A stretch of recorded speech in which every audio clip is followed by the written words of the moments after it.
أعوذ بالله من الشيطان الرجيم بسم الله الرحمن الرحيم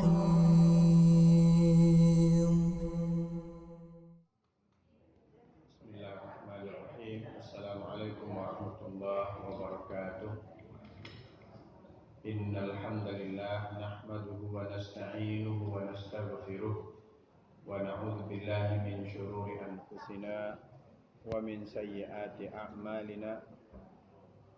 May yahdihillahu fala mudilla lahu wa may yudlil fala hadiya lahu. Wa ashhadu an la ilaha illallah wahdahu la syarika lahu وأشهد أن محمدا عبده ورسوله لا نبي بعده أيها المسلمون أوصيكم ونفسي بتقوى الله وطاعته لعلكم تفلحون. Bapak Ibu jemaah yang dimuliakan Allah, kaum muslimin dan muslimah yang hadir pada kajian kita malam ini, semoga kita senantiasa mendapatkan limpahan nikmat dan karunia dari Allah Subhanahu wa taala, dan kita senantiasa bersyukur atas nikmat dan karunia yang Allah berikan tersebut.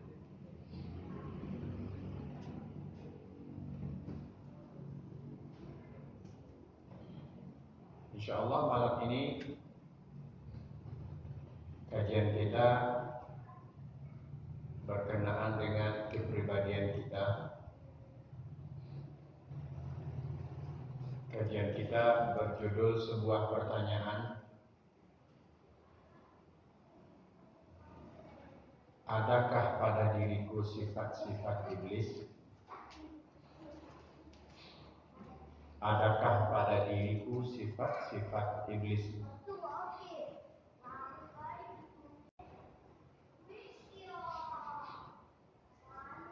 Kalau kita mendengar kata iblis, tentu sudah tidak asing lagi kata itu bagi kita. Karena apa? Karena kita tahu iblis adalah makhluk yang dikutuk oleh Allah sepanjang masa. Iblis adalah makhluk yang sangat buruk, adalah musuh nyata kita. Tentu sepatutnya bila kita mengetahui bahwa iblis adalah musuh yang nyata, tentu kita akan menjauh dari iblis itu.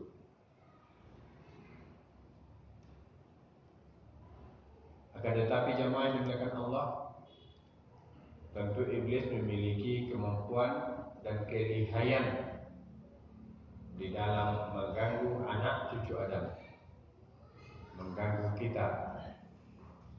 Pada pertemuan bulan yang lalu kita telah membahas ghazwul fikri, yakni perang pemikiran.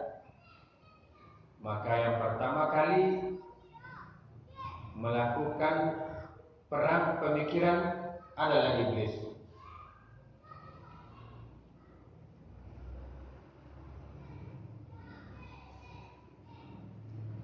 Agar kita terhindar dari sifat-sifat iblis,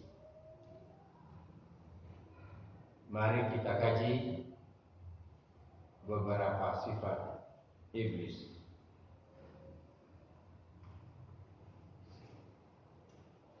Dengan maksud agar kita bisa menjauhi sifat-sifat itu, karena bisa jadi sifat-sifat iblis itu ada pada diri kita. Kita tidak menyadarinya. Walaupun kita seorang muslim, bisa jadi perilaku-perilaku kita berdasarkan sifat-sifat iblis itu. Karena iblis memiliki sifat-sifat tercela itulah dia dikutuk oleh Allah sepanjang masa sampai datangnya hari kiamat. Kita ketahui sifat pertama iblis adalah takabur.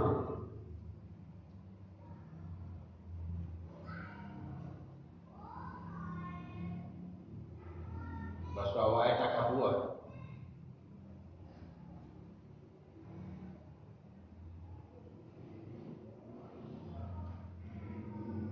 Dan sifat inilah yang menyebabkan dia diusir oleh Allah dari surga. Dan inilah bentuk dosa pertama makhluk kepada Allah, yakni takaburnya iblis kepada Allah Subhanahu wa taala. Allah berfirman, A'udzu billahi minasyaitonir rajim. Wa laqad khalaqnakum tsumma sawwarnakum tsumma qulna lil malaikati isjudu li adama fasajadu illa iblis lam yakun minas sajidin. Qala ma mana'aka alla tasjuda id amartuk?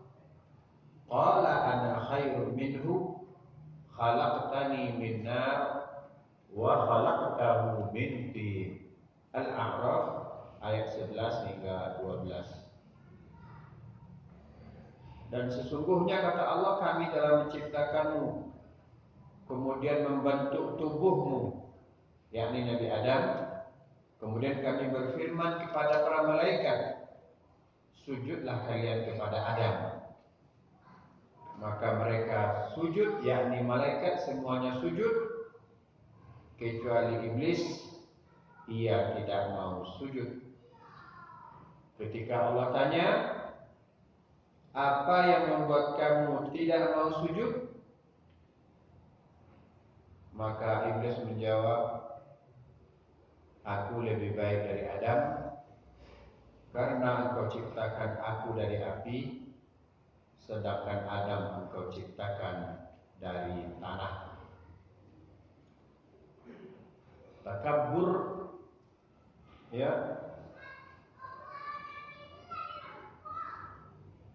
menyebabkan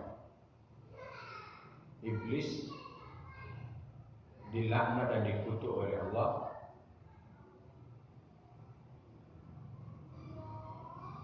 Dia menolak perintah Allah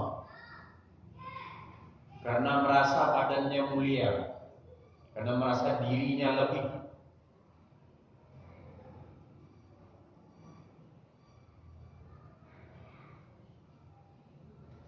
Sinonim dari takabur adalah sombong. Takabur itu bahasa Arab, bahasa kitanya sombong.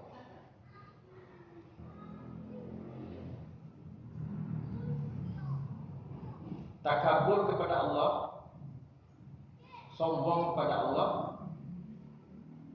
yakni batarul haq, menolak kebenaran. Allah berfirman memerintahkan kepadanya untuk sujud kepada Adam, tapi dia tidak mau. Kata atau kalimat yang diucapkan oleh iblis, aku lebih baik dari dia, ana khairun minhu, adalah kalimat yang lahir dari sifat sombong. Adakah kita sehari-hari menganggap kita lebih dari yang lain? Kita merasa kita lebih pandai, kita lebih hebat, kita lebih kuat, kita lebih kaya, atau mungkin secara fisik merasa lebih ganteng, lebih cantik, atau dari sisi keturunan lebih mulia. Kamu tidak tahu bahwa aku dari suku yang mulia, kasta yang mulia. aku lebih baik dari dia, kalimat itu lahir dari sifat sombong. Kalimat aku lebih baik dari dia yang diucapkan oleh iblis ternyata mendapatkan murka Allah, bukan mendapat keridhaan.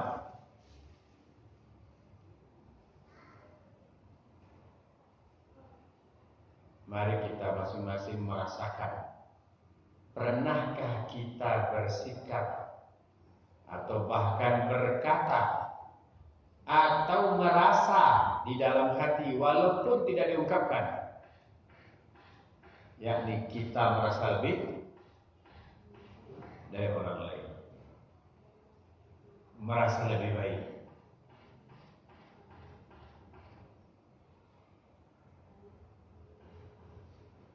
Rasanya banyak di antara manusia bahkan terang-terangan mengatakan, aku kan lebih baik, aku kan lebih pantas dari dia.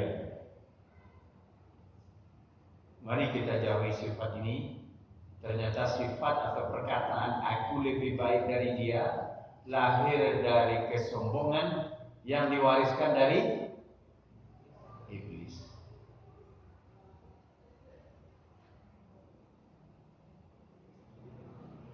Kalimat yang hanya terdiri dari 5 kata, aku lebih baik daripada dia, 5 kata dalam sebuah kalimat, aku lebih baik daripada dia. Ternyata kalimat itu menyebabkan iblis dilaknat oleh Allah sepanjang masa sampai datangnya hari kiamat.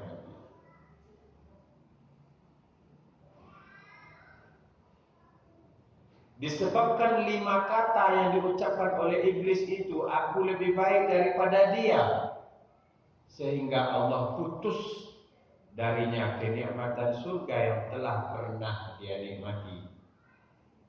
Sehingga dia dinamakan iblis, ablasa yublisu, iblis, karena Allah memutus darinya segala kenikmatan dan kebaikan,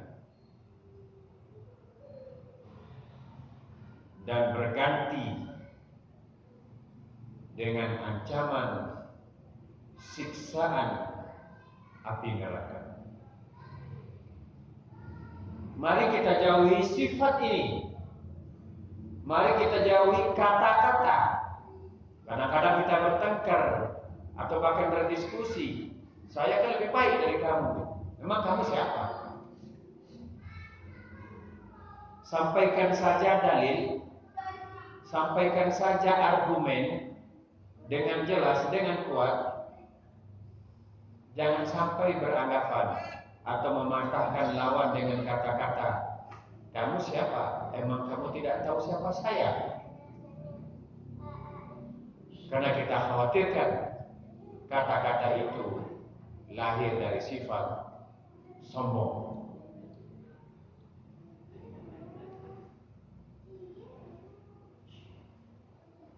Lima kalimat itu ternyata telah merubah kedudukan iblis dari kedudukan yang mulia, yakni pernah tinggal di surga dan Allah tugaskan menjaga langit dunia. Kemuliaan yang dia dapat yakni tinggal bersama para malaikat di surga, tetapi menyebabkan dia hina, hilang kemuliaannya, maka dia menjadi hina dan rendah, bahkan dia menjadi penduduk neraka jahanam. Selama ini mungkin kita terlanjur mengucapkan kalimat itu, walaupun pada kenyataannya kita lebih baik, walaupun pada kenyataannya memang kita lebih, Tapi ketika kita bergaul dengan orang, jangan ada anggapan seperti itu. Anggaplah kita sama. Tanamlah perasaan dalam hati kita sama. Dan Allah yang membedakan siapa yang lebih mulia di antara hambanya, yakni yang bertakwa. Dan yang rajin beribadah tidak boleh pula mengatakan, aku kan lebih taat dari dia, aku kan lebih taat dari kamu.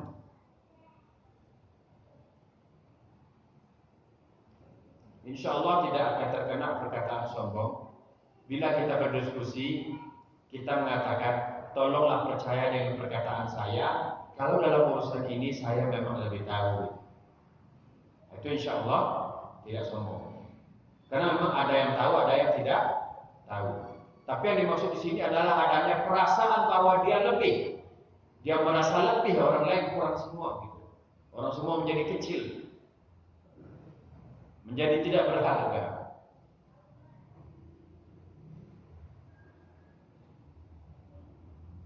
Nah, kalau seseorang merasa bahwa dia sama dengan yang lain, maka termasuk dalam pengajian di masjid nggak pilih-pilih teman duduk. Ini ada kasus yang sering disampaikan kepada kami para ustaz. Kadang-kadang menjelang atau menunggu ustaz datang, di masjid duduknya berkelompok, yang kaya sama yang kaya, yang datang pakai ojek sama yang datang pakai ojek. Duduk di masjid pun berkelompok-kelompok. Hati-hati. Orang yang tidak sombong, orang yang tawadhu, dia tidak akan merasa bahwa dia lebih dari orang, walaupun kenyataannya lebih. Artinya dia akan mudah bergaul. Selama ini kan kita dengar kadang-kadang ada orang mengatakan ndak level, ya, ndak level. Siapa itu ndak level ya Pak?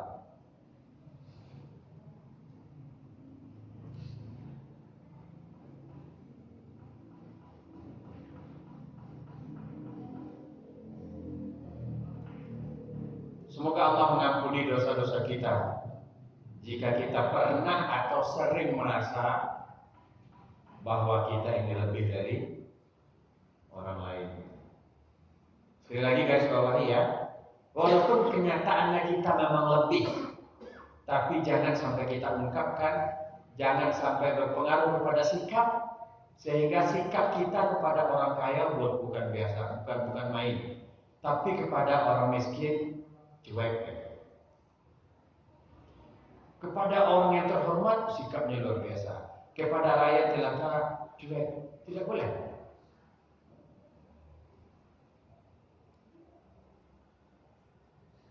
Contoh begini. Ya. Hari Jumat, sholat Jumat. Bila ada orang yang dipandang lebih dalam banyak hal, datang terlambat, ya rela duduk di belakang. Jangan sampai merasa saya duduknya di saf pertama. Orang yang rendah hati masuk masjid terlambat. Orang rendah hati ini memang kaya raya, memang kuat, memang hebat. Dia datang ke masjid terlambat, dilihat oleh jamaah, maka jamaah ada yang mundur. Pak duduk di depan, duduk depan. Bahkan dipersilakan untuk menerobos saf-saf yang di depan. Maka orang yang rendah hati itu dia akan berkata, tidak, saya di sini saja. Ini tempat saya. Saya dapat info bahwa di Sumbar, Sumatera Barat juga, katanya ada masjid. Itu safnya dibagi-bagi.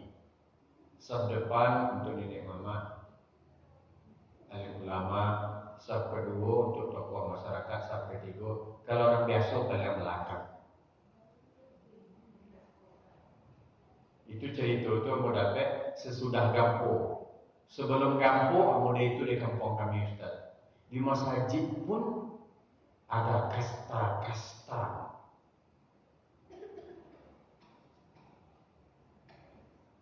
Dan boleh dia kecek ujung lidah ya. Ambo nak menuduh jamaah iblis dah. Tapi kita berlindung kepada Allah.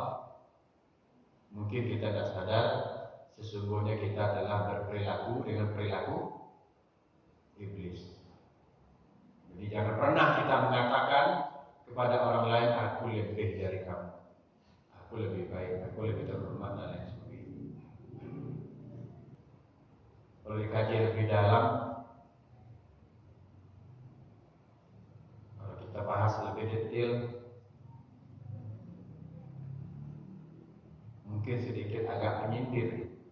Tidak apa-apa, boleh ya? Artinya bukan menyalahkan pribadi-pribadi, rasakan saja masing-masing. Kalau ada talasu, berubah saja gitu. Contoh baralek,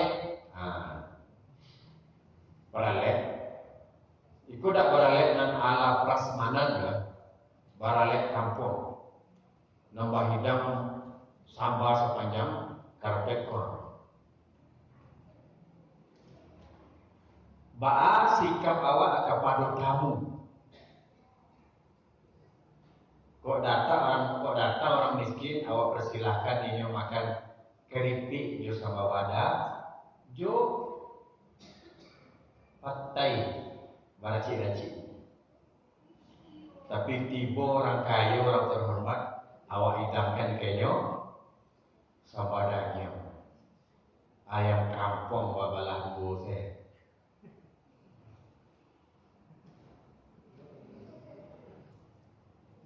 Maksud itu, kenapa tidak disamaratakan? Padahal orang kaya itu lah buah makan enak-enak di luar. Ia nyampe sakitnya dia kubie. Kadang-kadang di kubie di tangannya. Dia awak agak menjajak lah di kubie dalam makan ada buang jelek.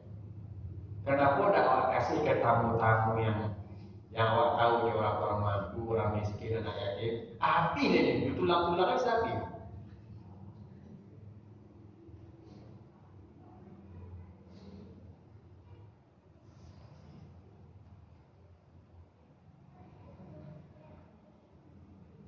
Tujuan lain ketika awak beralek tiba orang kaya awak agih undangan dan biaya cetak undangan itu boleh dibucek. Untuk orang miskin rokok sebatang permen cek dulu mengundang orang beralek. Jadi seakan-akan masyarakat itu berkasta-kasta, bertingkit-tingkit.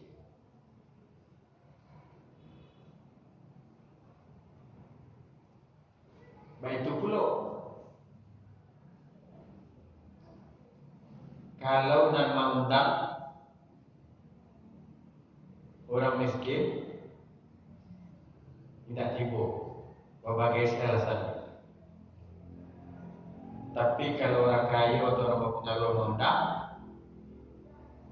bentuk kilik datang. Itu gambaran di masyarakat awak. Masyarakatku seperti berkasta-kasta.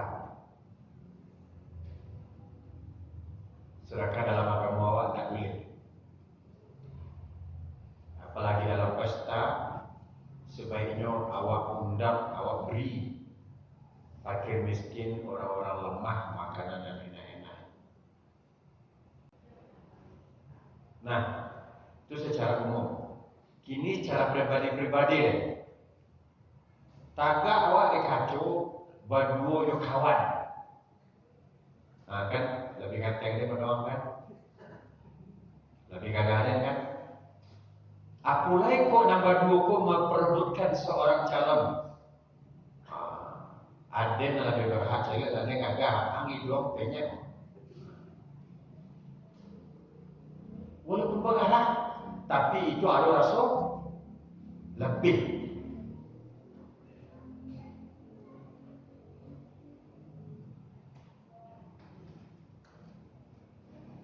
Yang ganteng dan yang cantik merasa memiliki kelebihan dari orang-orang yang secara fisik tidak sempurna.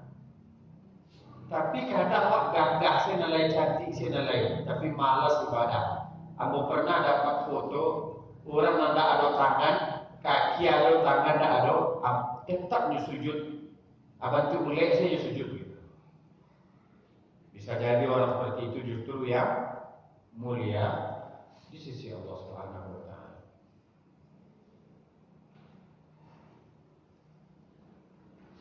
Bahkan tidak sedikit orang yang berpendidikan tinggi meremehkan orang yang tak pernah sekolah.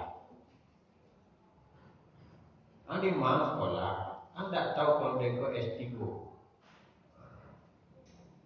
Orang tak sekolah kan datang tulinya rendah. Ang S3 dan S8 je. Orang tak sekolah kan datang tu S1, S2, S3. Ang S3 nya dan S8. Padahal S8 itu campuran S6.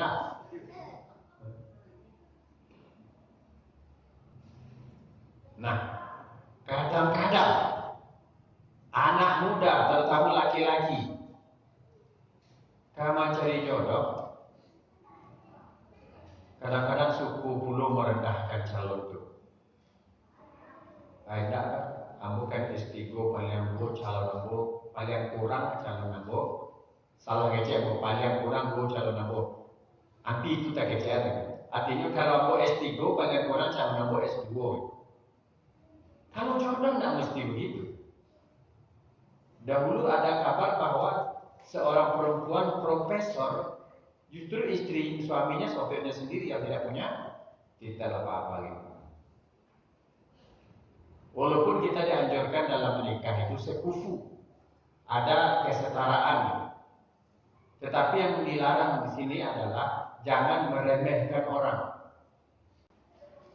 Ambo dapat berita, ada seorang laki-laki nyuaku satu anak dari orang, kan dulu nak jadi dia. Yo, dia gini kuendak aja. Allah alam, tapi nampak dari sikap-sikapnya alun sepantaran dinyolai, alun salefel. Kita khawatir perasaan-perasaan itu timbul dari sifat sombong.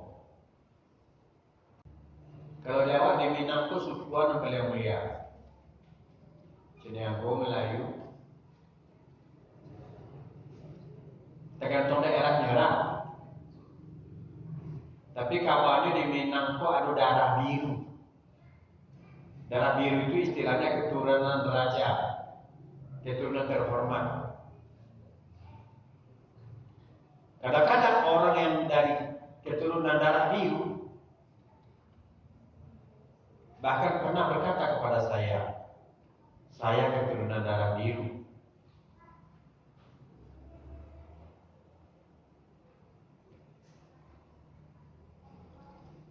Artinya keturunan raja-raja dari suku tertentu. Kalau sukunya tidak biasa sebut. Dia merasa bahwa suku itulah yang tinggi di Sumatera Barat. Bahkan tidak sedikit di antara kawan-kawan yang sudah mengenal sunnah Nabi merasa paling nyunah. Kemudian memandang orang lain sebelah mata. Tidak usah duduk nyusian itu. Tidak boleh. Kalau kita sudah mengetahui sunnah-sunnah Nabi, sudah bisa mengamalkannya, maka kita terpanggil dengan penuh akhlak untuk mendakwahi, untuk mengajak kawan-kawan kita dengan penuh kesabaran. Terjadi fitnah dan itu ditanya kamu langsung. Yuk kok mode itu dan diajari pengajian Ustaz? Saja anak aku mengaji, lah salah saya agama aja tadi. Siapa naik pengajian, padahal di kajian tak pernah diajarkan seperti itu. Iko anakku saja mengaji mudiko, ada sopan di orang tua dong.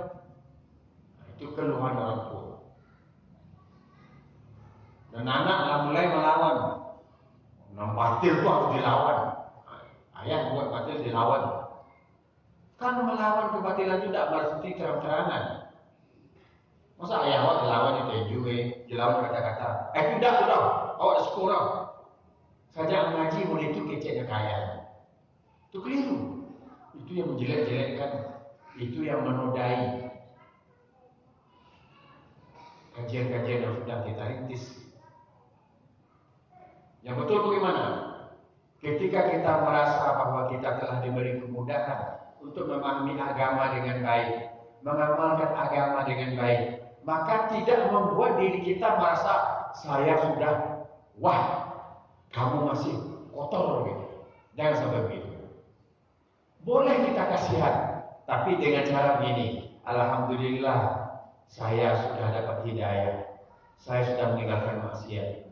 Saya ingin orang-orang terdekat saya bisa seperti saya. Maka dia berusaha maksimal untuk mengajak kawannya, keluarganya, kawan sejawatnya, teman-teman lamanya untuk ikut berubah seperti dia. Ambo pernah diundang untuk menasihati seseorang. Dan memang begitu kata orang tuanya langsung. Ustaz, emang mau itu pengajian dan ustaz lain ajaran ya? Lebih kurang gitu. Setelah mengaji anak ambo, kok suka melawan?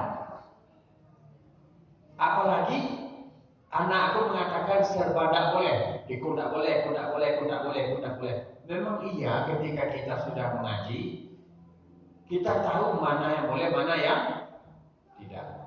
Tetapi apakah bisa langsung diterapkan 100% di rumah orang tua atau di rumah mertua kita? Belum bisa. Bertahap, bersabar. Saat itu kita harus hati-hati bahwa setan akan numpang dalam perasaan kita.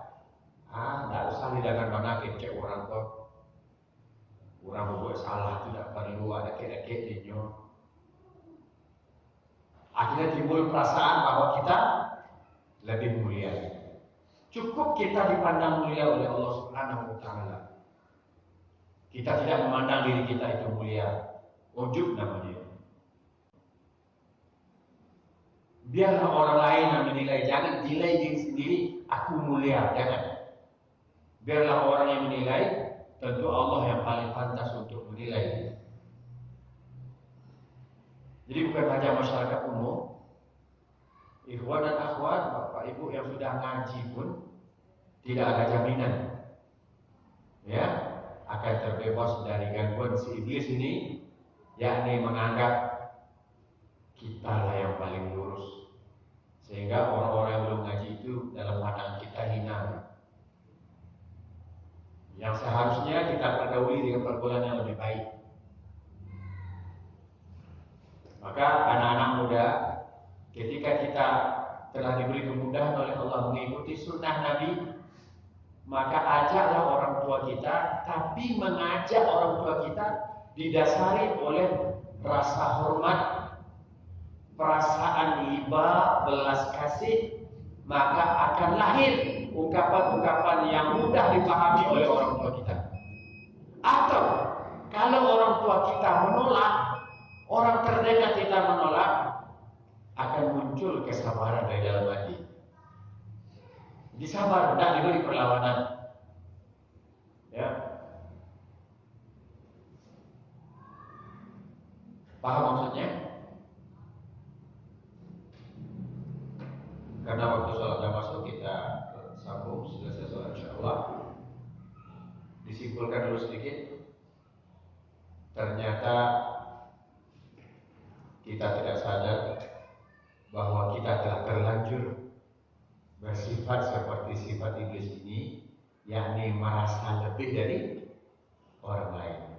Walaupun kenyataannya lebih, tapi jangan ada perasaan bahwa saya lebih. Mungkin orang akan gini-gini sama kita, nunduk-nunduk ke kepala, tidak boleh, jangan, kita sama. Duduk sini. Kita kita agak beda, sama saja. Di rumah awak ada dua macam kursi tamu. Cie kursi agak usang, cie lain kursi rancak benar.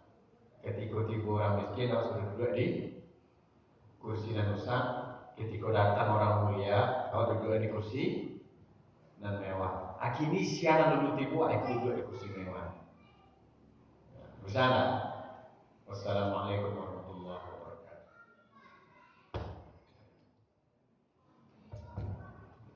Assalamualaikum warahmatullahi wabarakatuh. Alhamdulillah wassalatu wassalamu ala Rasulillah wa ala alihi wa sahbihi wa man tabi'ahum bi ihsanin ila yaumiddin. Amma ba'du. Takabur itu ada dua, atau kesombongan itu ada dua. Kesombongan kepada Allah dan kesombongan kepada manusia. Iblis mengerjakan kesombongan itu kedua-duanya. Kesombongan kepada Allah yakni batarul haq, menolak kebenaran, tidak mau bersujud kepada Adam ketika Allah perintah. Sujud kepada Adam itu bukan berarti Adam lebih mulia dari Allah, bukan. Sujud kepada Adam bukan berarti Adam itu Tuhan, bukan. Tapi sujud kepada Adam itu Allah sendiri yang memerintahkan sebagai bentuk penghormatan terhadap ciptaan baru Allah, yaitu Adam. Itu saja. Maka iblis takabur kepada Allah, yakni membangkang. Maka di antara makna takabur adalah batarul haq. Di antara makna sombong adalah batarul haq, yakni menolak kebenaran. Kemudian wa khamtun nas, meremehkan manusia. Nah, adakah sifat iblis pada diri kita, yakni kita mudah sekali menolak kebenaran? Ini sekarang di media sosial ada juga hikmahnya dari tadi. Udah bunyi. HP saya belum bunyi dari tadi. Nggak ada sinyal, nggak bisa telepon, nggak bisa buka internet. Ada anak-anak muda sekarang dengan lancangnya, dan orang tua dengan lancangnya menghina Allah, menghina Rasulullah. Dan yang laki-laki tua sudah ditangkap oleh polisi. Sekarang insya Allah, mudah-mudahan kita doakan ada anak muda menghina Allah, menghina Rasul, menghina kaum muslimin. Ini luar biasa ini. Kesombongannya langsung dua. Sombong kepada Allah, sombong pada manusia. Nah, pernahkah kita berperilaku menolak ajaran Allah? Batarul haq, menolak kebenaran yang datang dari Allah. Dan seperti yang heboh di media sosial itu, ada di antara manusia menampakkan kesombongan yang luar biasa, nantang Allah, bahkan menghina Allah Subhanahu wa taala.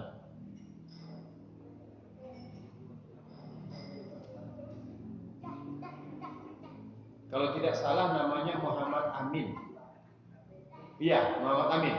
Nama Muhammad Amin, tapi menghina Allah dan Rasul. Sedangkan namanya sendiri bahasa Arab. Mungkin orang ini stres kali.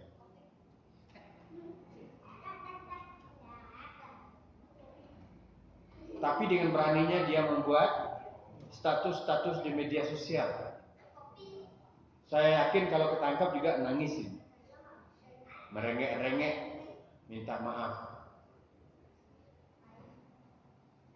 Cuma saya ingin menanya diri saya dan kita semua, pernahkah kita atau selalu atau seringkah kita menolak kebenaran?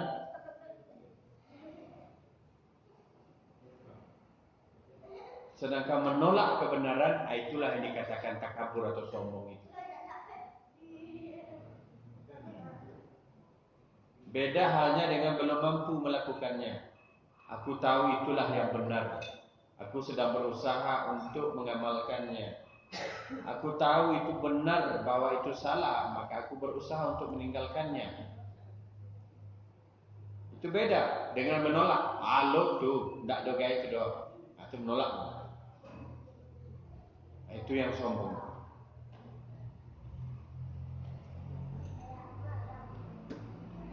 Dan iblis melakukan kedua-duanya, sombong terhadap perintah Allah dan menghina manusia karena menganggap dirinya lebih baik. Nah, ini sifat iblis yang pertama, yaitu takabur, sombong. Sifat yang kedua, hasad, dengki. Hasad, dengki. Hasad bahasa Arabnya, dengki bahasa Arabnya. Dia hasad kepada Adam.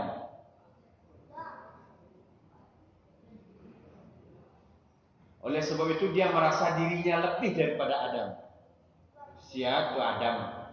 Aku tercipta dari api, Adam dari tanah. Adam dan Hawa tinggal di surga. Sang iblis hasad. Dia ingin Adam dan Hawa terusir dari surga. Maka yang dikatakan hasad atau dengki adalah adanya keinginan dalam diri kita agar kebaikan dan kesenangan, kebahagiaan hilang dari orang lain. Itu hasad. Adanya keinginan dan perasaan dalam diri kita supaya kebaikan, kesenangan, kebahagiaan yang ada pada orang lain itu lenyap. Artinya kalau orang dapat musibah, alhamdulillah keceknya. Itu hasad. Orang senang, sakit hatinya. Itu hasad. Nah, inilah sifat iblis. Hasad. Mari kita tanya diri masing-masing, pernahkah kita bersifat hasad, sakit hati mencari orang senang, dan berharap orang itu celaka? Ketika orang itu celaka, buah tidak saja. Itulah yang dikatakan hasad. Pernahkah kita berperilaku bersifat seperti itu? Maka bersegeralah untuk meninggalkannya, untuk melepaskan sifat itu. Hah? Lah dari tadi aku nomor 2. Pertama kan takabur. Takabur itu kalau bahasa wae sombong. Nah, intinya sombong itu dua. Sombong pada Allah dengan menolak perintah-perintah Allah. Sombong pada manusia dengan meremehkan manusia. Sombong itu dengan mengatakan aku lebih baik dari dia. Nah, itu intinya ya. Sifat iblis yang kedua, dengki, hasad. Hasad bahasa Arabnya, dengki bahasa wae. Jadi tidak boleh lo katakan hasad dan dengki sama sih cuma. Ya, sama tuh. Hasad dengki sama. Enggak ngantuk sih. Kayak ada kopi ya. Iyalah.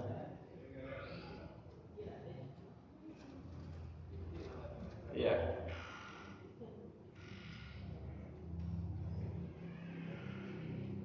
Dan betapa banyak terjadi permusuhan di antara manusia disebabkan oleh kedengkian atau hasad.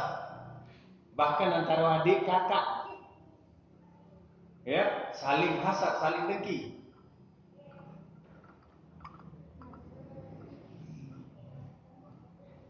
Mari kita menjauhi sifat ini. Dan yang betul adalah kita ikut senang melihat orang senang. Kita ikut sedih dan susah melihat orang susah. Itu yang betul. Prihatin kita mencari orang susah dan ikut bahagia mencari orang senang. Itu yang betul. Nah, yang ketiga suudzon, buruk sangko. Ketika Allah menciptakan Adam, Allah buruk si sangkonya. Sialo tu makhluk tu, lakado lo tandingan Allah. buruk sangka.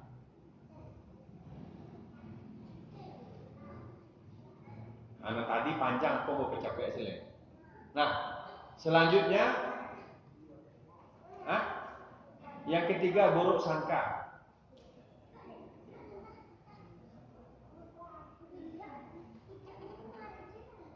Yang keempat dendam. Sifat dari iblis adalah dendam. Dendamnya dimulai dari saat dia terusir dari surga, dia minta pada Allah dipanjangkan umur, kemudian dendamnya dia sampaikan di hadapan Allah yang akan dia terapkan sepanjang masa, yakni menyesatkan dan mengganggu anak cucu Adam. Itu dendam abadinya. Maka dendam itu pun diwariskan ke anak cucu Adam. Kalau ada orang bermusuhan, dendamnya bertahun-tahun. Kalau dimaafkan, alun lagi terlalu capek, alun bisa lagi. Itulah luku warna rasul masih taraso. Indak secapek tu dah. Begitulah sang iblis mewariskan sifat dendam. Engkau berapa lagi? Yang kelima. Cemburu. Tapi cemburu yang dimaksud di sini cemburu yang negatif. Membara cemburu. Dalam pandangan agama ada istilah cemburu kepada yang benar. Artinya atau cemburu kepada yang salah. Maknanya cemburu kepada yang benar tu bila lo bisa model itu, awak ingin lo model itu. Kemudian cemburu kepada yang salah, artinya ndak bisa tiko nerimo perbuatan salah tu. Itu salah. Sedangkan di antara bentuk ghazwul fikri yang awak bahas sebulan yang lalu, yakni menghancurkan kepribadian, menghancurkan semangat beragama seseorang, yakni biasalah orang tu suka tialah anaknya buat, sehingga hilanglah cemburu terhadap yang salah. Mencari orang buat salah biasanya suka tialah suku-sukunya, dosa-dosanya aja. Itu hilang namanya cemburu terhadap yang salah. Yang benar adalah angin dah doa aku mencari orang tu buat salah. Tu tak betul tu dah. Aku tak bisa buat kampung awak tu dah. Tu tak bisa itu tu dah.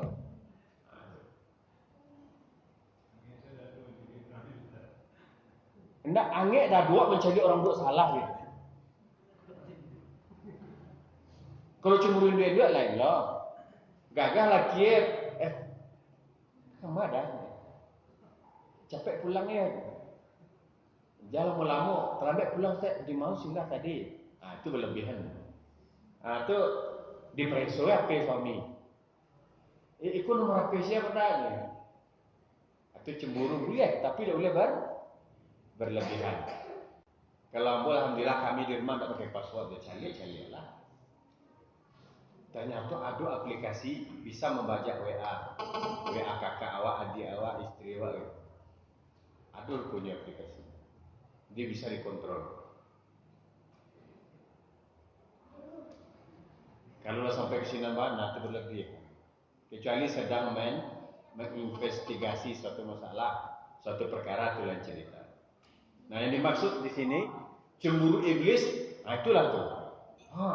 Dulu diciptakan makhluk yang lain model si Adam tuh. Emangnya sianya? Emangnya?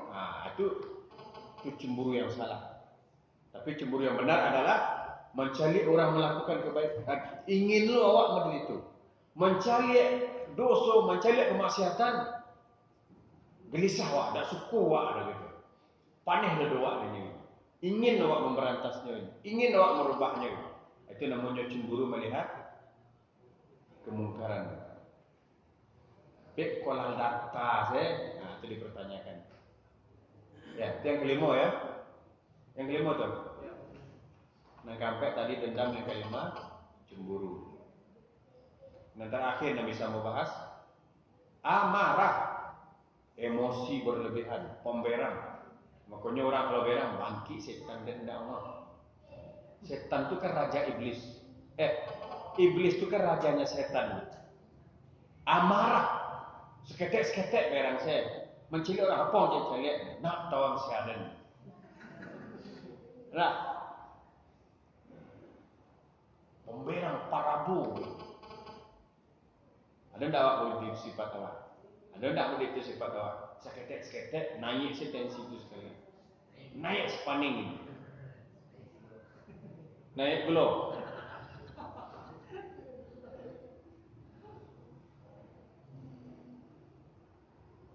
Intinya memang si iblis itu untuk menyampaikan dendamnya mewariskan sifat-sifat buruk itu kawak. Karena iblis adalah makhluk lain selain manusia, dia dan keturunannya memiliki kemampuan untuk masuk secara halus ke dalam badan awak. Apabila masuk ke dalam badan manusia, ya tamarkazu fil mukhi. Dia bermarkas dalam otak. Berarti dia sanggup mempengaruhi otak awak. Dia sanggup mempengaruhi hati awak. Bahkan dia, Nabi mengatakan, yajri bibni Adam majrad dam. Dia mengalir dalam badan manusia sepanjang aliran darah mengalir dalam pembuluh darah manusia. Jadi sifat-sifat buruk yang ada pada diri kita pada hakikatnya adalah warisan dari iblis atau campur tangan iblis untuk melampiaskan dendam kesumatnya. Terakhir, benteng. Bagaimana benteng yang harus kita bangun? Yakni satu-satunya benteng mendekatkan diri kepada Allah Subhanahu wa ta'ala dengan melaksanakan ibadah, mempelajari agama ini, mengamalkannya. Intinya melawan iblis hanya dengan satu cara, yaitu dengan cara mendekatkan diri kepada Allah.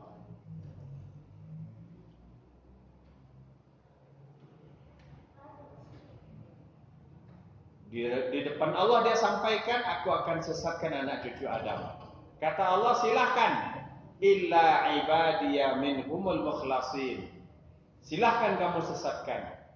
Kecuali hamba-hambaku di antara mereka yang ikhlas. Artinya hamba-hamba yang mendekat pada Allah, yang betul-betul menyandarkan, berlindung, memohon perlindungan hanya kepada Allah Subhanahu wa ta'ala. Itu yang tidak bisa disesatkan oleh iblis. Demikian kajian kita. Semoga kita dijauhkan oleh Allah dari sifat-sifat iblis. Kalau terlanjur, mari bertobat dan berusaha untuk meninggalkannya, dan selalu berlindung kepada Allah dari gangguan syaitan yang terkutuk. Ya, demikian. Walhamdulillahirabbil alamin. Dipersilakan jika ada pertanyaan. Pertanyaannya menggelitik. Tidak apa-apa, bagus. Setan ada berapa, Ustaz? Satu atau banyak? Secara garis besar, setan itu dari dua golongan. Minal jinnati wan nas. Berarti banyak. Dari bangsa jin dan bangsa manusia. Adapun iblis hanya satu. Nah, mungkin ini pertanyaan bagi yang baru hadir atau baru ngaji ya. Saya uraikan. Nama bangsanya bangsa jin. Moyangnya iblis. Nah, itu ya. Kita nama bangsa kita manusia. Moyangnya Adam. Itu ya. Moyangnya bangsa jin adalah iblis. Dia dipanjangkan umurnya sampai datangnya hari kiamat. Karena dia durhaka pada Allah, maka dia juga disebut setan. Artinya iblis adalah setan pertama dan setan paling besar. Kemudian setelah itu ada setan-setan yang lain dari bangsa jin dan bangsa manusia. Sekali lagi saya katakan, iblis sebagai raja setan dia satu. Adapun setan yang lain banyak. Paham ya? Waalaikumsalam warahmatullahi wabarakatuh. Ya, ini pertanyaan, adakah iri yang diperbolehkan? Iri yang diperbolehkan adalah kita ingin seperti orang itu. Nah, itu boleh. Tapi ada iri yang tidak diperbolehkan. Itulah dia yang hasad itu. Sakit hati melihat orang senang. Bolehlah. Untuk mudah dipahami, kita ucapkan itu iri dengki namanya. Nah gitu. Untuk lebih mudah dipahami, iri dengki. Tapi kalau iri dalam makna lain yang diperbolehkan, yaitu ingin pula kita seperti orang itu. Cuma dalam kebaikan. Ya. Iri lo mencari ingin lo nya awak modelnya tuan, itu baru boleh. Ya. Yakni dalam kebaikan. Tapi buruk perangannya ingin lo model itu tidak. Itulah lain itu.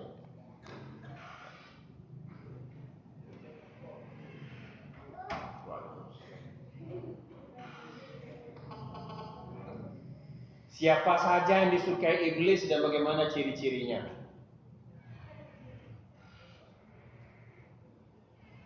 Wih, Masya Allah.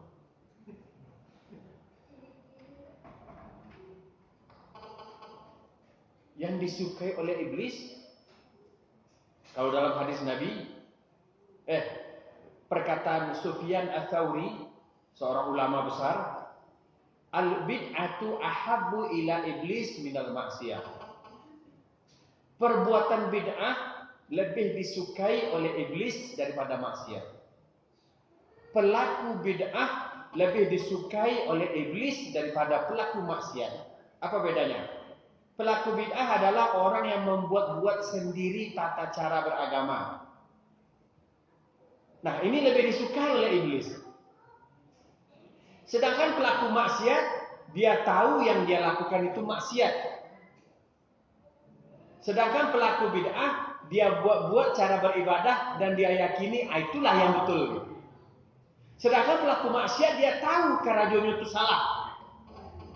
Itu bedanya. Maka iblis lebih menyukai pelaku maksiat. Iblis lebih menyukai perbuatan bid'ah daripada maksiat. Saya ulang, iblis lebih menyukai pelaku bid'ah daripada pelaku maksiat. Pelaku bid'ah susah dia tahu. Enak saya dah mah, bid'ah saya dah mah, sado saya bid'ah, tak ada nanelok dia mencaklah dia dah. Pelaku bid'ah kalau dinasihati begitu sikapnya. Pelaku maksiat, saudara tahu apa yang saudara lakukan kau salah. Iya Pak, awak tahu kau salah. Tapi awak ingin berhenti. Tapi berhenti kini besok tahu ulang je balik Pak. Agi tahu Pak, cara berhenti dari salah kau. Pelaku maksiat begitunya. Adapun pelaku bid'ah, enak aja Wahabi ente, langsung sih ke situ sekali. Bilang-bilang orang bid'ah Wahabi. Begitu, ya. Jadi lebih pas jawabannya seperti itu. Mana yang lebih disukai oleh iblis, yaitu pelaku bid'ah. Pelaku maksiat disukai juga, tapi lebih tinggi yang lebih disukainya adalah pelaku bid'ah. Sebab apa? Sebab pelaku bid'ah merusak syariat. Sedangkan pelaku maksiat syariat tetap model itu dan inyo tahu inyo, sadar inyo kalau inyo melakukan kesalahan. Itu ya. Pada umumnya pelaku maksiat juga disukai oleh iblis. Bahkan itu sebab maksiat nandak terampuni ujungnya neraka. Sama dapat kawan untuk masuk neraka. Makanya iblis itu sana. Assalamualaikum warahmatullahi wabarakatuh.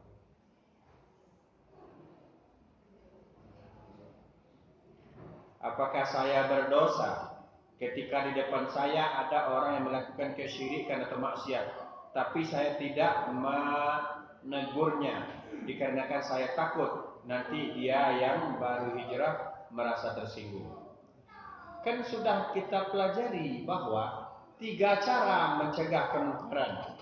1 dengan tangan, kalau tidak sanggup dengan ucapan, kalau tidak sanggup dengan hati. Maka ukurlah dulu kemampuan kita. Kalau kemampuan kita baru dengan lisan, maka ucapkan dengan lisan, nasihati. Kalau kita merasa menasihati pun tidak mampu, cukup diingkari dengan hati. Maka ketika kita tidak bisa berbuat dengan tangan, tidak bisa mencegah dengan lidah kita, kita hanya bisa mencegah dengan hati, yakni dengan mengatakan dia itu syirik, itu dosa, itu. Udah, insya Allah tidak berdosa. Bahkan yakin tidak berdosa. Kenapa? Karena itu baru kemampuan kita. Tapi kalau sangat dia mau dari perkataan tadi itu, syukur-syukur lah, biasalah, itu baru dosa. Gitu ya. Karena tidak ada penolakan dengan hati, karena tidak ada penolakan walaupun hanya dengan hati. Ya, oleh sebab itu memang bertahap. Ya, begitu beratnya berdakwah termasuk kepada keluarga sendiri.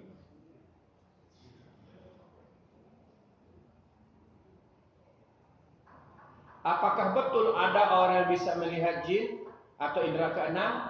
Apakah ilmu kebal itu dari jin? Jawab dari bawah, ya, ilmu kebal itu dari jin. Ketika orang mempelajari ilmu-ilmu itu, nyobai dia orang lindungi dia jin. Tapi kalau orang membayar pakai kulimah, nah itu maksudnya Allahu Akbar, la ilaha illallah, karena ini. Gitu. Ilmu-ilmu kebal itu dari jin. Apakah ada orang bisa melihat jin atau indera keenam? Indigo kalau bahasa kininya bisa. Tapi orang yang bisa melihat jin itu 1, jin yang dilihat dalam bentuk penjelmaan. Sekilas kemudian setelah itu hilang nih. Seperti wallahu a'lam, ambo pulang dari Siko jam 2 malam. Ditampai nalangang di lereng Gunung Talang tuh. Di depan ambo melihat seorang nenek-nenek menjunjung beban salawehku, beban tinggi gitu. Ambo tak dicek-cek ke belakang le, foto tarik saya. Kalau dicek ke belakang, beku nampak macam-macam tangannya dulu kedua gitu. Itu dia muncul dalam bentuk penampakan. Bisa manusia melihat jin, tapi tidak bentuk asli jin. Jin itu penampakan. Tapi ada orang mengatakan, di badan aku ada mah, 3 orang di belakang. Kalau ada orang ngecek itu maknanya dalam badan orang mengecek itu ada jin. Karena jin yang di dalam itu nyugunon mata orang itu untuk mencari bangsanya sendiri. Artinya orang yang mengaku-ngaku bisa mencari jin. Lain dengan penampakan itu sekali-sekali. Tapi aku bisa mencari, aku berampek belakang waktu mah. Ada agutnya panjang, giginya bentuk. Kalau model itu berarti orang yang mengecek itu nana jin di badannya. Gitu ya. Jadi manusia bisa melihat jin dengan berbagai macam cara, bisa. Itu uraiannya ya. Wallahu a'lam.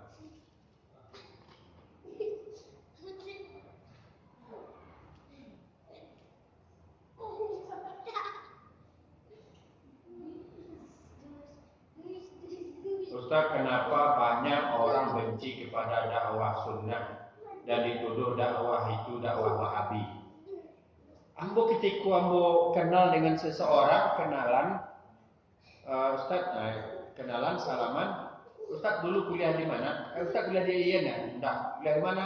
Di Madinah. Oh, di Arab Saudi ya Ustaz? Iya. Belajar Wahabi di situ? Enggak, saya belajar Al-Quran dan hadis.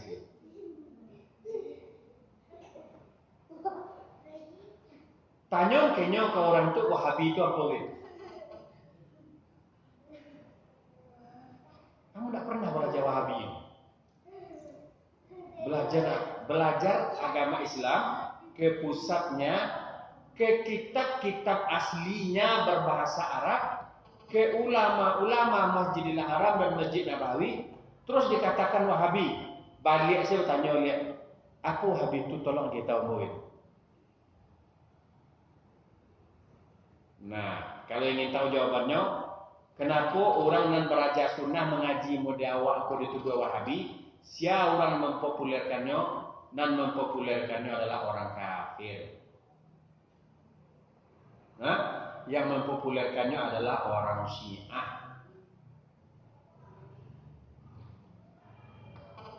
Kenapa? Karena tidak ada lagi cara yang lain yang bisa mereka gunakan untuk menghantam kita kaum muslimin. Maka dicarilah orang-orang yang berusaha ikhlas dalam beribadah, berusaha lurus-lurus mengikuti sunnah Nabi dalam beribadah, maka dikasihlah gelar Wahabi. Karena itu tadi, mendengarkan bisikan setan. Karena di antara perbuatan setan adalah mengadu domba sesama manusia. Itu jawabannya. Ya. Ambo kalau tanya apa itu Wahabi tidak bisa jawab. Karena memang tak belajar apa itu Wahabi. Tapi tanyalah sunnah, Ambo jelaskan. Tanyalah Al-Quran itu apa definisinya, Ambo jelaskan. Tapi ketika ditanya Wahabi tidak tahu. Karena pernah belajar. Ya. Nah, ini masih ada pertanyaan, tapi tidak apa-apa. Mungkin ini ada yang belum tahu. Assalamualaikum warahmatullahi wabarakatuh. Apa beda jin, iblis, dan setan? Ya, bagus ini. Cara menguraikannya sudah bagus. Pertama, jin. Saya pun mudah menjawabnya. Jin adalah nama bangsa. Bangsa yang diciptakan dari api namanya jin. Bangsa yang diciptakan dari cahaya namanya malaikat. Bangsa yang diciptakan dari tanah namanya manusia. Jadi jin itu nama bangsa. Boleh angkat tangan yang bertanya biar lebih fokus jawabannya. Beliau. Ayo Pak ya. Jadi jin itu nama suku bangsanya. Sedangkan iblis adalah moyangnya. Yang pertama Allah ciptakan dari bangsa jin adalah iblis. Ketika dia tinggal di surga dan beribadah pada Allah, ini lalu disebut iblis lera. Nama aslinya adalah kok jadi lupa dulu aku bahas sering.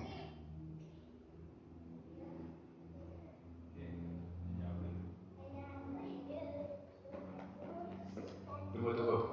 Lupa kok. Ansanya syaitan. Nabi pernah bersabda, syaitan membuat aku lupa gitu. Rasul saja bisa lupa dari setan yang lain kok. Masya Allah, di ujung lidah rasanya. Padahal itu sering dibahas Pak. Intinya, iblis itu nama belakangan Pak. Nama pertamanya bukan iblis. Ada yang ingat? Azazil, betul. Nama pertamanya adalah Azazil ketika dia masih dalam surga. Kemudian Allah sebut dia iblis sebagai hukuman, yakni makna iblis itu seseorang yang telah Allah putus darinya segala kenikmatan. Nah, jadi iblis adalah makhluk dari bangsa jin.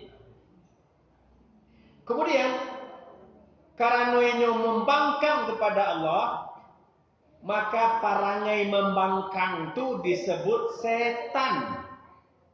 Jadi iblis alias setan dari bangsa jin. Nah, gitu membedakannya ya.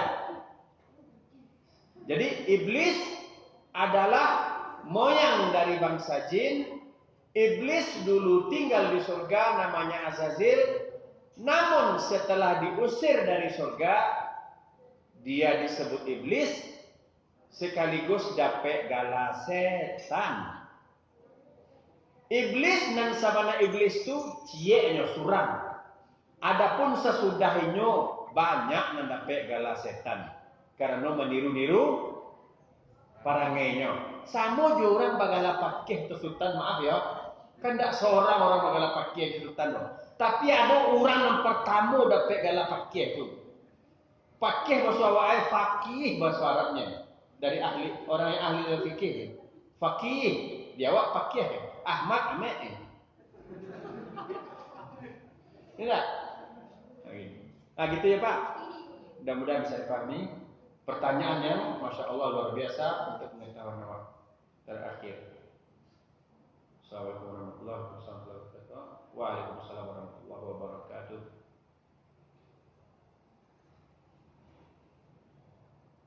Ustaz, seperti apakah cara sunnah meruqyah orang yang kerasukan? Ya, bacakan ayat-ayat Al-Quran kemudian dihembuskan.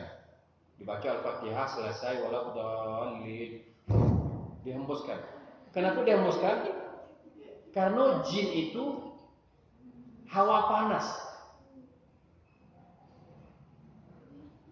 Ya. Kalau ada asok rokok mengarah ke awak, cara musuhnya kan dia kalau dikipeh dia ambil hendak. Cara musuhnya seperti itu. Dihembuskan. Kemudian cara sesuai sunnah, kalau padusi nawak ruqyah tak boleh sembarang pacik-pacik saya. Kecuali cuma ngamuk-ngamuk pacik, tapi harus pakai sarung tangan atau alas tangan, nggak boleh sentuh langsung karena bukan mahram. Kecuali nampak di situ istri awak, adik kandung awak, ibu awak, keponakan awak, nenek awak, mintu awak gitu. Anak paman nak masuk dah, lihat sok-sok dia dah. Itu tak mahram dulu. Nah, gitu ya. Dan tak boleh berdua-dua saya berlawan jenis, harus ada mahramnya. Kemudian membacakan ayat-ayat Al-Quran, kemudian membacakan doa-doa. Tidak boleh cepat-cepat baru lah. Kecaknya meruqyah Bismillahirrahmanirrahim. Itu cepat-cepat baru kan. Meruqyah itu harus jaleh dan dibaca sajalah-jalehnya.